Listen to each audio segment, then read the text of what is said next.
கர்த்தருடைய பரிசுத்த நாமத்திற்கும் மகிமை உண்டாவதாக. இந்த அருமையான தருணத்திலும் கிறிஸ்து நாமத்தினாலே உங்களை சந்திப்பதில் மகிழ்ந்த விஷயங்களுக்கு நான் ஒரு காரியத்தை குறித்து தியானிக்க போகிறோம். சங்கீதம் 58:1 வாசிக்கலாமா? மௌனமாய் இருக்கிறவர்களே, நீங்கள் மெய்யாய் நீதியை பேசுவீர்களோ? மனுபுத்திரரே, நியாயமாய் தீர்ப்பு செய்வீர்களோ? இது ரெண்டுமே கேள்விதான் இல்ல. மௌனமாய் இருக்கிறவங்க மனுபுத்திரர். இவங்க என்ன செய்யணுமா? நீதியை பேசணும், நியாயமா தீர்ப்பு செய்யணும். இந்த உலகத்துல கிடைக்காததுதான் இல்ல. மௌனமா இருக்கிறவங்க யாருங்க? கர்த்தரை துதிக்காதவங்க. யாரு மௌனமா இருப்பாங்க?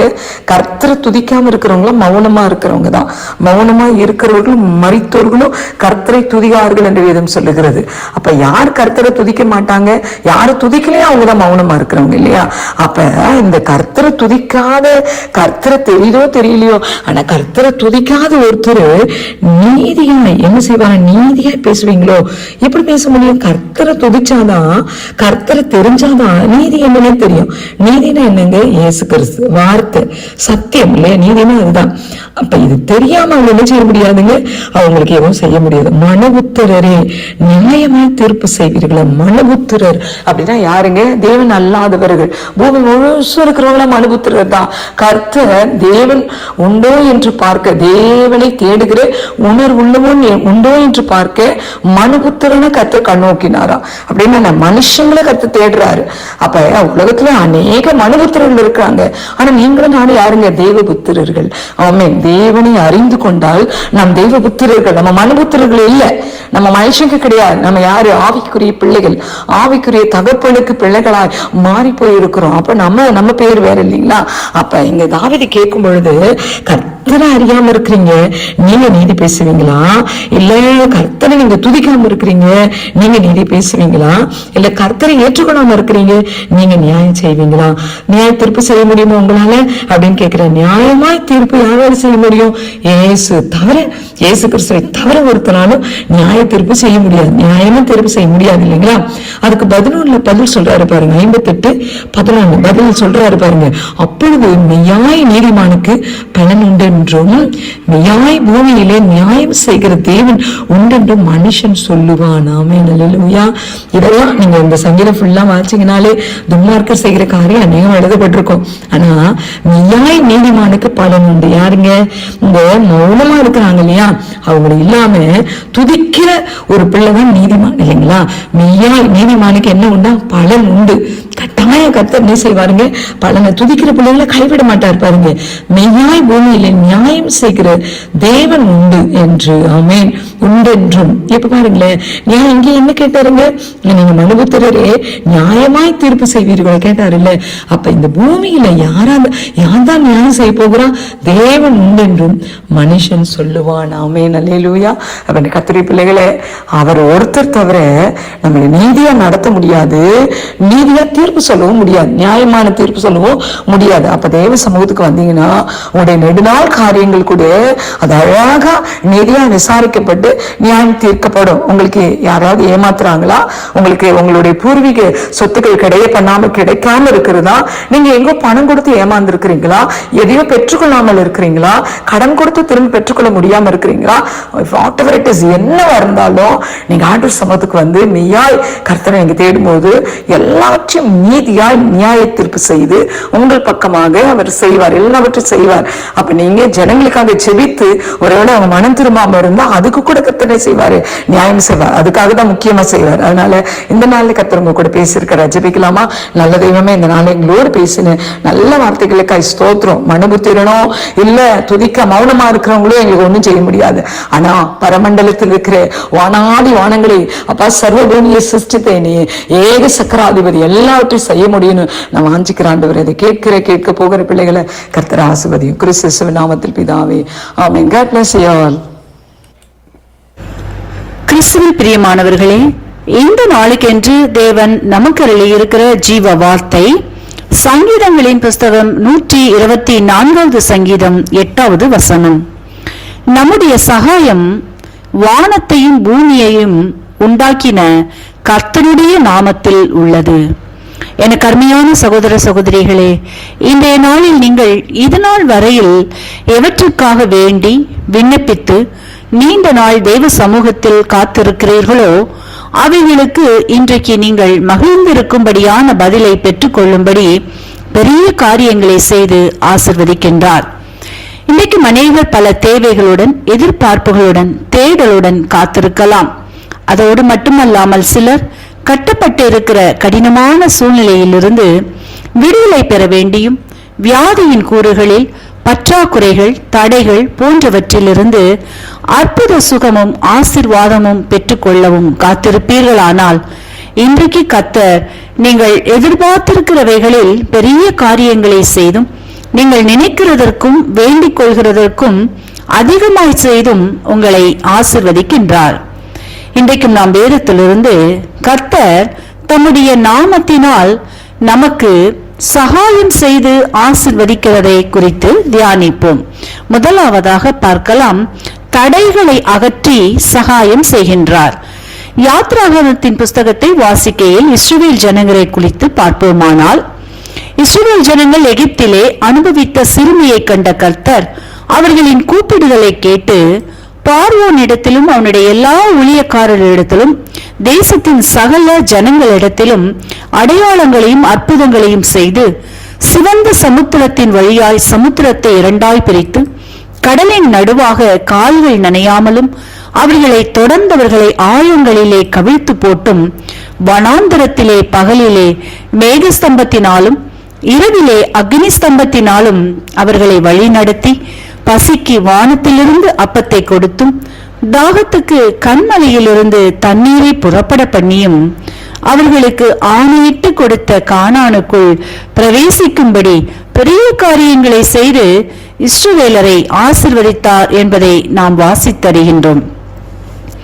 இன்றைக்கும் உங்களுடைய வாழ்க்கையிலும் பல ஆண்டுகளாய் யாருமே மீட்க முடியாத, விடுதலை பெற முடியாத, அடைபட்டு இருக்கிற கடினமான காரியங்களை, பார்வோனை போன்று நெருக்கப்படுகின்ற சூழ்நிலைகளை, கடக்க முடியாத, தீர்க்க முடியாத, நம்பிக்கையற்று போனவைகளை, தடைகளை, சமாதான குறைவுகள், பிரிவுகள், இவைகளினால் விடுதலை பெற முடியாமல் தவித்துக் கொண்டிருக்கிறவர்களே, உங்களின் வாழ்க்கையிலும் இன்றைக்கு பார்வோனின் சிறையிருப்புகளிலிருந்து விடுவிக்கின்றார். ஆசீர்வாதத்துக்கு தடையான செங்கடல்களை பிளக்கின்றார். மனதளவிலும் வாழ்க்கையிலும் பாலைவனமாகி போன எண்ணங்கள், விசுவாசம் இவற்றை இன்றைக்கு தம்முடைய அன்பின் ஜீவ ஊற்றிலிருந்து காயங்களை கட்டி ஆற்றி தேற்றி சமாதானமுள்ள கானானுக்குள் பிரவேசிக்கும்படி ஆசிர்வதிக்கின்றார். இரண்டாவதாக பார்க்கலாம், அவர் தயவை தந்து சகாயம் செய்கின்றார். ரூத்தின் புஸ்தகத்தை நாம் வாசிக்கையில் அங்கே நகோமியை குறித்து பார்க்கின்றோம். நகோமியின் வாழ்க்கையில் பஞ்சத்தினால் வேறு தேசத்திற்கு சென்றவள், கணவன், பிள்ளைகள், சொந்த ஜனம், நகரம் எல்லாவற்றையும் இழந்து போய் வெறுமையாய் அப்பத்தின் வீடாகிய பெத்லேமிற்கு திரும்புகின்றாள். அங்கே கர்த்தர் தம் ஜனத்தை சந்தித்து ஆகாரம் கொடுக்கின்றார், தயவை பெற்றுத் தருகின்றார். போவாசின் மூலம் கதிர் பொறுக்கிக் கொள்ள சென்றவள் கதிர் நிலத்திற்கே சொந்தக்காரியாக மாறும்படி கர்த்தர் தயவை கட்டளையிடுகின்றார். அதோடு மட்டுமல்லாமல் தாவீதின் வம்சத்தை அவர்களுக்கு கட்டளையிட்டு ஓபேத்தை கொடுத்து ஆசிர்வதிக்கின்றார். இதை கண்ட அயலகத்தார்கள் எல்லாரும் கர்த்தர் இவர்களுக்கு பெரிய காரியங்களை செய்தார் என்று வாழ்த்தும்படி ஆசிர்வதிப்பதை நாம் வாசித்தருகின்றோம். எனக்கு அருமையானவர்களே, இன்றைக்கு உங்களின் வாழ்க்கையில் எவைகள் உங்களிடம் இருந்து பறிக்கப்பட்டதோ, எவைகளை இழந்தீர்களோ, எவைகளில் நஷ்டப்பட்டீர்களோ, எவைகளிலெல்லாம் கண்ணீர் வெடித்தீர்களோ, காயப்பட்டீர்களோ, இன்றைக்கு அவைகளையெல்லாம் திரும்ப பெற்றுக்கொள்ளும்படி கர்த்தர் உங்களுக்காய் தயவை பாராட்டுகின்றார், சகாயம் செய்கின்றார். பெரிய காரியங்களை செய்து பிறர் ஆச்சரியப்படும் வகையில் இன்றைக்கு உங்களை ஆசிர்வதிக்கின்றார். வார்த்தை விசுவாசியுங்கள், ஆசீர்வாதங்களை காண்பீர்கள், அற்புதங்களை பெற்றுக்கொள்வீர்கள். இன்றைக்கும் இந்த வார்த்தைகளை கேட்டுக்கொண்டிருக்கிற உங்களில் யாரேனும் உங்களின் பாவங்களுக்காக கல்வாரி சிலுவையில் மரித்து உயிர்த்தெழுந்த இயேசுவை அறியாமலும் விசுவாசியாமலும் இருப்பீர்களானால் இன்றைக்கு உங்களை ஒப்புக்கொடுங்கள், விசுவாசியுங்கள். இயேசு உங்களின் சூழ்நிலைகளையும் மாற்றி விடுவித்து வாழ வைப்பார், ஆசீர்வதிப்பார். இந்த வார்த்தைகள் மூலமாக கர்த்தர் இன்று உங்களை ஆசீர்வதிப்பாராக. ஆமென். கிறிஸ்துவுக்குள் பிரியமான சங்கமம் தமிழ் கிறிஸ்தவ வானொலி நேயர்களுக்கு அன்பின் வாழ்த்துக்கள். இன்றைய மன்னா, திடன் கொள்ளுங்கள், நான் தான், பயப்படாதிருங்கள். மத்தேயு 14:27. பிரியமானவர்களே, கர்த்தராகிய இயேசுவானவர் கொந்தளிக்கும் கடலில் யாதொரு மனித உதவியுமின்றி ஆதாரமாக பற்றி பிடிக்க ஏதுமற்ற நிலையில் தண்ணீரின் மேல் நடந்து கொண்டிருந்த போதிலும் அமைதியாகவும் மன மகிழ்வுடனும் இருந்தார். மறுபக்கத்தில் அவருடைய 12 சீசர்களில் அநேகர் கொந்தளிக்கும் கடலில் படகை நடத்துவதில் தேர்ச்சி பெற்றவர்களும் நல்ல அனுபவம் உள்ளவருமாய் இருந்த போதிலும் அவர்கள் அனைவரும் படகில் ஒன்றாக இருந்தபடியே கூச்சலிட்டு அலறிக் கொண்டிருந்தனர். கொந்தளிக்கும் கடலில் தன்னந்தனியாக நடந்து சென்ற ஒருவர் படகில் இருந்த கூட்டத்துக்கே நம்பிக்கையும் தைரியமும் அளித்தது ஆச்சரியம் அல்லவா? இங்கு தெய்வீக அமைதி மற்றும் மனித பலவீனம் ஆகியவற்றுக்கிடையில் உள்ள மிக அற்புதமான இரு நிலைகளை நாம் காண்கிறோம். பிரியமானவர்களே, இயேசுவை பாருங்கள். எந்த சூழ்நிலையிலும் தெய்வீக அமைதியுடன் இருப்பவர்களாக இருந்து சிறிய பிரச்சனைகளுக்கு கூட கூச்சல் போட்டு மற்றவர்களையும் குழப்பாமல் தெய்வீக அமைதியோடு கையாள கற்றுக்கொள்வோமாக. தேவன் தாமே இந்த வார்த்தைகளை கொண்டு உங்கள் ஒவ்வொருவரையும் நிறைவாக ஆசீர்வதிப்பாராக. ஆமென். God bless you. இன்றைய வசனம் இன்றைய நாளிலும் 19ஆம் தேதி 4வது மாதம் 2026ஆம் ஆண்டு ஞாயிற்றுக்கிழமை. இன்றைய நாளிலும் வேத தியானத்துக்கு எடுத்துக்கொண்ட பகுதி சங்கீதம் 25வது அதிகாரம் 5வது வசனம். உம்முடைய சத்தியத்திலே என்னை நடத்தி எனக்கு போதித்தருளும். நீரே என் ரட்சிப்பின் தேவன். உண்மையே நோக்கி நாள் முழுக்க காத்திருக்கிறேன் என்று பக்தன் இந்த நாட்களிலே சொல்லுகிறதை பார்க்கிறோம். அருமை பிள்ளைகளே, அருமையான அன்பு பிள்ளைகளே, இந்த வேத வாக்கியத்தை நாங்கள் சற்று இந்த நாட்களில் ஆராய்ந்து பார்ப்போமா இருந்தால் 5வது வசனம் சொல்லுகிறது, Guide me in your truth and teach me, for you are God my Savior and my hope is in you all day long என்று சொல்லி இந்த நாட்கள் இந்த வார்த்தை இந்த நாட்களில் சொல்லி முடிக்கிறதை பார்க்கிறோம். அருமையான கர்த்தருடைய பிள்ளைகளே, ஆண்டவரே உம்முடைய சத்தியத்திலே என்னை நடத்தி அருளும். லார்ட், வேதம் சொல்லுகிறது guide me in your truth. அருமையான உண்மையிலே சத்தியத்திலே என்னை நடத்துகிறது மட்டுமல்ல, எனக்கு கற்றுத்தாரும் ஆண்டவரே, நீரே என் தேவன் என்று சொல்லியும் அதே வேளையில் ரட்சிப்பின் தேவன் என்று சொல்லியும் உண்மையே நோக்கி நாள் முழுதும் காத்திருக்கிறேன் என்று சங்கீதக்காரன் தேவனிடத்திலே இந்த நாட்களில் இந்த விண்ணப்பத்தை கேட்கிறதை பார்க்கிறோம். அருமை பிள்ளைகளே, நம்முடைய வாழ்க்கையிலே நம்மாலே இன்றைக்கு ஒன்றும் செய்ய முடியாது. அதனால தான் இன்றைக்கு அவர் சொல்லுகிறார், முதலாவது அவருடைய சத்தியத்தில் இந்த நாட்களிலே நாங்கள் நடக்க வேண்டும். வேதம் சொல்லுகிறது, சத்தியத்தை அறிவீர்கள், சத்தியம் உங்களை விடுதலை செய்யும். அருமை பிள்ளைகளை பாருங்கள், சத்தியத்தை இந்த நாட்களில் நடக்கிற வேளையிலே தேவனிடத்திலே நாங்கள் கேட்கிற வேளையிலே தேவன் சத்தியத்தின்படி நமக்கு போதித்து அருளுவது மட்டுமல்ல, அவரே எங்கள் ரட்சிப்பின் தேவனாகவும் அவரை நோக்கி காத்திருக்கும்படியாகவும் தேவன் செய்கிறதை பார்க்கிறோம். அருமை பிள்ளைகளே, அதனாலே அவருடைய சத்தியத்தை நாங்கள் இந்த பூமியிலே வாழுகிற நாட்களிலே அறிந்து நடப்போமா இருந்தால் நாங்கள் நம்முடைய பாதைகள் தவறாது, நம்முடைய கால்கள் சொரக்காதபடி நாங்கள் ஒரு நீதியும் நேர்மையும் உள்ள மனுஷனாக இன்றைக்கு நாங்கள் வாழ முடியும். அருமையான அன்பு பிள்ளைகளே, இன்றைக்கு உலகத்திலே ஏன் பிரச்சனைகள், குடும்பங்களுக்குள்ளே ஏன் பிரச்சனைகள், சகோதரங்களுக்குள்ளே ஏன் பிரச்சனைகள், ஏன் இந்த தேசங்களிலே மத பிரச்சனைகள், இப்படியான காரியங்கள் இந்த நாட்களில் வருவதற்கு முக்கியமான காரியம் அவர்கள் அந்த சத்தியத்தை இந்த நாட்களில் அறியாமல் இருப்பதன் நிமித்தம்தான் இப்படிப்பட்ட காரியத்துக்குள்ளே இப்படிப்பட்ட சோதனைக்குள்ளே தள்ளப்பட்டு போகிறதை பார்க்கிறோம். ஒரு மனுஷனுக்கு தெளிந்த புத்தியை இந்த நாட்களிலே அங்கே அவன் பெற்றுக்கொள்ள வேண்டுமா இருந்தால் ஆண்டவருடைய வார்த்தை, அந்த சத்திய வார்த்தையை இந்த நாட்களிலே நாங்கள் அறிந்து கொள்ள வேண்டும். அதனாலே தான் சங்கீதக்காரன் சொல்லுகிறார், நீரே என் ரட்சிப்பின் தேவன், உம்மை நோக்கி நாள் முழுதும் காத்திருக்கிறேன். அருமையான அன்பு பிள்ளைகளே, 1 மணி நேரம் அல்ல, அரை மணி நேரம் அல்ல, 10 நிமிஷங்கள் அல்ல, நாள் முழுதும் the whole days. அருமையான கர்த்தருடைய பிள்ளைகளே, நான் உம்மை காத்திருக்கிறேன், ஏனென்றால் நீர்தான் என் ரட்சிப்பின் தேவன் என்று சொல்லி இந்த நாட்களில் இந்த வார்த்தை சொல்லுகிறதை பார்க்கிறோம்.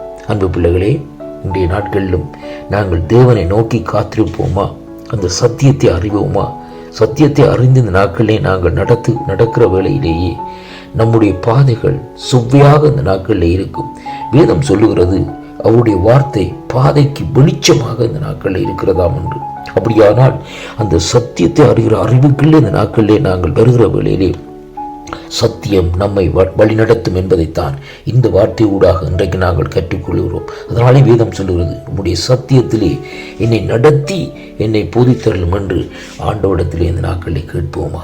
கர்த்தரிடத்திலே நாங்கள் கேட்கிற வேளையிலே தேவன் அதை நமக்கு கற்றுத்தருவர் மட்டுமல்ல, சத்தியத்திலே நம்மை முடிவு பரியந்த நடத்த அவர் வல்லவராயிருக்கிறோம். நான் வல்லவராயிருக்கிறார். இன்றைக்கு நாங்கள் அப்படியாக நடக்க முடியாது, ஆனால் அவராலே தான் ஆகும்.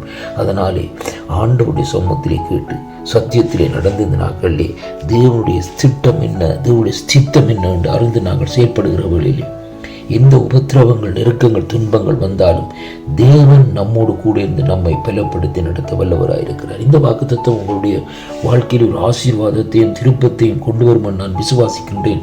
அப்படியானால் வாக்குத்தத்தங்களை விசுவாசியுங்கள், சத்தியத்திலே நடவுங்கள். அப்பொழுது உங்களுடைய வாழ்க்கையிலே, குடும்பத்திலே, வேலை செய்கிற இடங்களிலே தேவனுடைய கரம் உங்களோடு கூட இருந்து வழி நடத்தும்.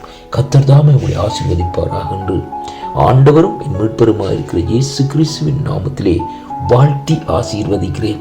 கர்த்தருக்கே மகிமையும் கனமும் துதியும் புகழும் உண்டாவதாக. ஆமேன், ஆமேன், ஆமேன்.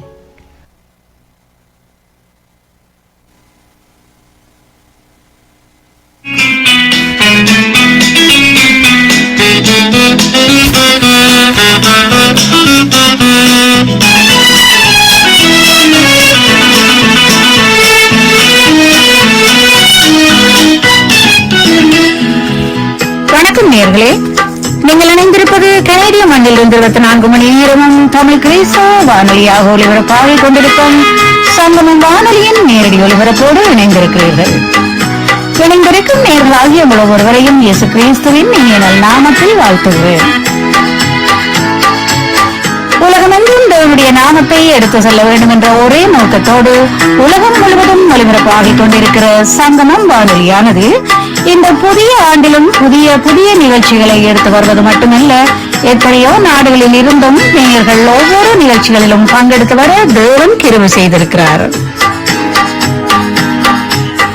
நீ என்னை மகிமைப்படுத்த நான் உன்னை மகிமைப்படுத்துவேன் என்ற வாக்கின்படி அவருடைய நாமத்தை பாடல்களினாலும் துதிகளினாலும் தேவ செய்திகளினாலும் அலங்கரிக்கும் இந்த வானொலியானது தனது நேயர்களுக்காக புதியதொரு நிகழ்ச்சியை சனி ஞாயிற்றுக்கிழமைகளில் எடுத்து வர இருக்கிறார்கள் என்பதை வானொலி மகிழ்ச்சியோடு தெரிவித்துக் கொள்கிறது. ஆராதனைக்கு பிரியமான தேவனும் ஆராதனையில் மகளும் தேவனும் ஆராதனைக்கு தகுதியான தேவனுமானவரை இந்த வானொலியில் அபிஷேக ஆராதனை என்ற ஒரு புதிய நிகழ்ச்சிக்கூடாக நாங்கள் ஒருமனமாக ஆராதிக்க இருக்கிறோம். இந்த நிகழ்ச்சியானது ஒவ்வொரு சனி ஞாயிற்றுக்கிழமைகளிலும் கனேடிய நேரத்தின்படி காலை 8 மணி தொடக்கம் 9:30 மணி வரை நடைபெற இருப்பதால் அருமையான இந்த அபிஷேக ஆராதனைக்கு நீங்கள் ஒவ்வொருவரும் வரவேற்கப்படுகிறீர்கள். நீங்கள் இதில் Zoom ID மூலமாக இணைந்து கொள்வதற்காக அழைக்க வேண்டிய இலக்கங்கள் 821-632-3612, பாஸ்கோட் 12345 என்ற இந்த இலக்கங்களுக்கு ஊடாக இணையும் போது நீங்கள் நம்மோடு இணைந்து ஆராதிக்க முடியும் என்பதை வானொலி அன்போடு தெரிவித்துக் கொள்கிறது. கலியக இலக்கங்கள் மூலமாக நீங்கள் இணைந்து கொள்வதாக இருந்தால் அழைக்க வேண்டிய இலக்கம் 9056070583 அல்லது 2899978123. North America toll free 866-557-9886.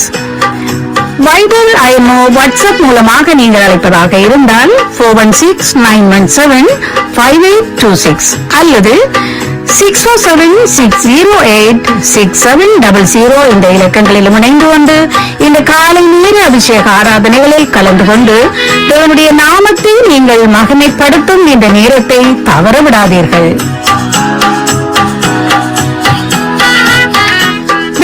அபிஷேகமும் ஆசீர்வாதமும் உங்கள் ஒவ்வொருவரோடும் இருப்பதற்காக நடைபெறவிருக்கும் இந்த அபிஷேக ஆராதனையில் கலந்து கொள்ளுங்கள். சனி ஞாயிற்றுக்கிழமைகளில் உங்கள் இல்லங்கள் தேடி வர இருக்கும் தேவனுடைய ஆசீர்வாதத்தை பெற்றுக்கொள்ள இணைந்து கொள்ள மறவாதீர்கள். நீங்கள் ஒவ்வொருவரும் இந்த நிகழ்ச்சியில் கலந்து கொள்ள வேண்டும் என்பதை தேவனுடைய சித்தமாக இருக்கிறபடியால் ஆராதனையை விரும்பும் தேவனவர் நாங்கள் ஒருமினமாக ஆராதிக்கும் போது அவர் நாமம் ஒன்றே மகிமைப்படுகிறது மட்டுமல்ல, அவருடைய பரிசுத்த கரத்தின் ஆசீர்வாதத்தையும் நாங்கள் பெற்றுக் கொள்வோம் என்ற நம்பிக்கையோடு ஒவ்வொருவரும் குடும்பமாக இணைந்து கொள்ளுங்கள். நிச்சயமாகவே முடிவு உண்டு, உன் நம்பிக்கை வீண் போகாது என்ற வார்த்தையை இந்த ஆராதனை மூலமாக தேவன் உங்கள் ஒவ்வொருவரையும், இல்லங்களையும், குடும்பங்களையும் ஆசீர்வதிக்க காத்திருக்கிறார். நீங்கள் இணைந்திருப்பது சங்கமம் வானொலியின் நேரடி ஒலிபரப்பு 24 மணி நேரமும் தமிழ் கிறிஸ்துவ வானொலியாக ஒலிபரப்பாகிக் கொண்டிருக்கும் சங்கமம் வானொலியின் நேரடி ஒலிபரப்போடு இணைந்திருக்கும் ஒவ்வொருவரையும் இயேசு கிறிஸ்துவின் இனிய நாமத்தில் வாழ்த்துகிறோம்.